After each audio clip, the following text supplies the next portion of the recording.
John Locke is also an individualist, but he's different from Hobbes. For one thing, Locke thinks that Hobbes is wrong, that God is not relevant to this question. He thinks that Locke is wrong, that morality doesn't apply to people if they aren't in a political community.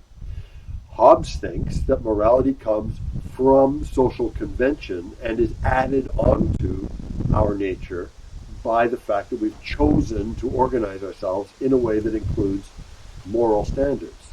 Locke thinks that moral standards impose themselves on us naturally as part of human nature, and that's because they were created by God, and we were created by God to live according to certain types of moral standards. But Locke is going to say that we have two primary characteristics, which I'm then going to nuance a little bit. He says that essentially every human is free and every human is factually equal with every other human. Now, he means this equality in a way that is in some ways similar to what Hobbes means, but in the case of Locke, he also means that this equality is a moral equality. So he thinks that that we have obligations to each other, and that these obligations are things that we owe equally to everyone else. So it's not strictly materialistic in the way Hobbes is. It goes a little bit beyond there.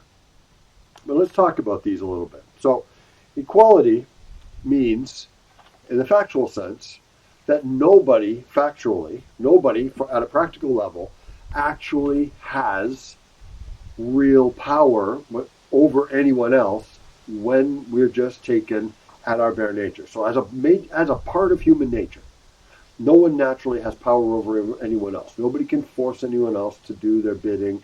Nobody is more important or anything like that than anyone else. So we're equal in that sense. That's very similar to the way in which Hobbes says we're equal. So we can do as we please in our natural state, and nobody should be able to interfere with us because that equality is there. This leads us into the notion of freedom. Freedom is essentially that we are naturally under the authority only of ourselves. Okay, I have what we call personal autonomy. I am a self-directing being. With regard to our personal choices, we are completely free. Human beings cannot be compelled, as part of their nature, to do anything in particular. We are instead free to operate as we choose. If you like, we can call this, I've just called it personal autonomy, that's correct. We can also express this in terms of agency. I have the ability to choose what I will do, and I have the ability to act upon it. I am a free, autonomous agent.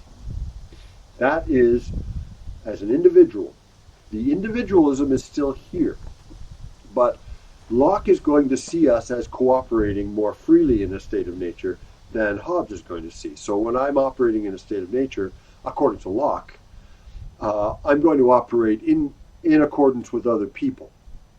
And the way I'm going to be dealing with the state of nature in this case is I'm going to be talking about the notion of property.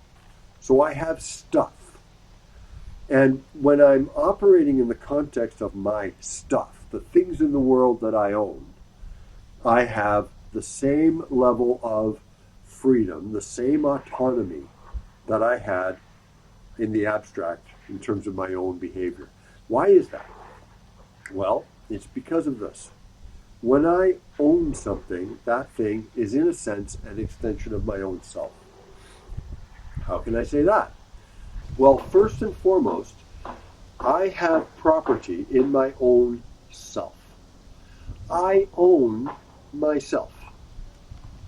I own my body, I own my thoughts, I own myself. And this isn't a way of speaking.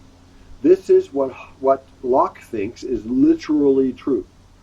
I own my own self. Now, if I have property rights over my own self, if I own myself, well, that has an implication for the things that I do. For example, when I take my labor, which is an extension of my use of my hands and my mind, and I add it to something in the world, I've taken part of myself and I've put it into that thing. So the chopped up firewood here is something that I might have added my own labor to by chopping it. And in that way, I've put my own self into the wood and I've extended my property rights from just myself and I've put it into the wood. So, this concept of self ownership, this notion that I own myself, is an important part of human nature.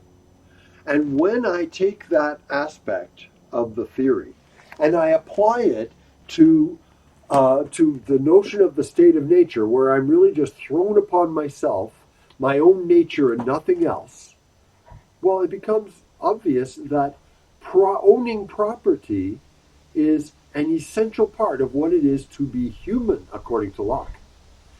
If owning property is an essential part of what it is to be human, then we can see why, in Locke's version of the state of nature, property ownership is part of the origin of the problem that leads us to create the state.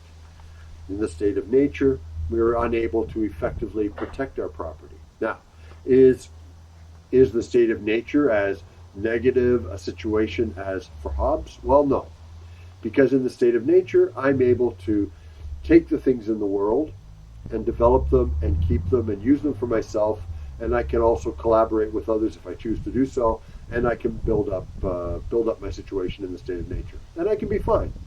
The problem is that over time, as I develop things, well, if I'm just developing them, in the kind of way that a farmer or a hunter or a gatherer or someone like that might improve the world, or even a miner, someone improves, so-called, right? We're called this development.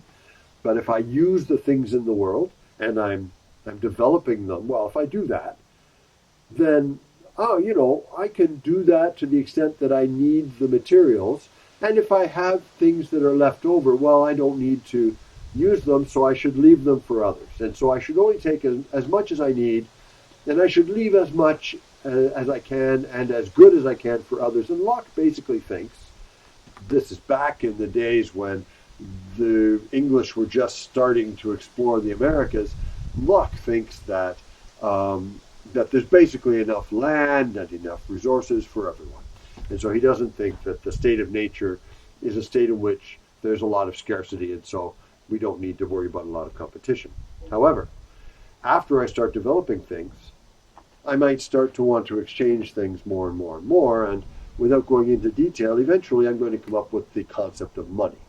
And once I come up with the concept of money, money takes the place of other objects in the world, and now I'm able to exchange things of value for currency. And if I amass enough currency, then I can have the things of value that I need, and also things of value that I don't need but that I want. What does that mean? It means that I can accumulate more and more and more. This creates a sense of greed in me, and also with wealth comes power. And so I'm going to seek to be more and more wealthy, and money also makes it possible for me to make bad decisions, sell everything I have, and become poor. So we start to get a division between the wealthy and the poor. We start to get a situation in which not everyone can have everything they want or need, and competition ensues, and the state of nature becomes very difficult for people. So this is what's going on. But at the level of strict human nature, the use of property becomes a key to understanding Locke. And I think we're going to have to come back to this because it also has an important implication for the way in which North America was colonized and things like that. And I think that we need to think about that in the future. But right now, I'm just going to leave it with that.